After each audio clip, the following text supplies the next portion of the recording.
அன்பார்ந்த நேர பொருளாதார மாநாட்டிற்கு என்னோடு வருகை புரிந்து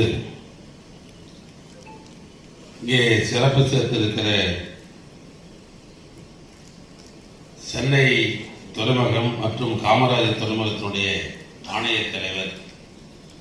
அன்பிற்குரிய திருமிகு சுனில் பால் ஐஏஎஸ் அவர்களே, என்னோடு வருகை புரிந்து சிறப்பு மருத்துவர் செல்வராஜ் ஐஏஎஸ் அவர்களே,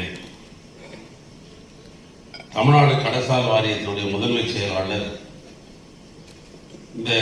நிகழ்வு நடைபெறுவதற்கு காரணமாக இருக்கிற நம்முடைய வெங்கடேசன் ஐஏஎஸ் அவர்களே, இந்திய தொழில் கூட்டமைப்பினுடைய தமிழ்நாடு மாநிலத்துடைய துணைத் தலைவர்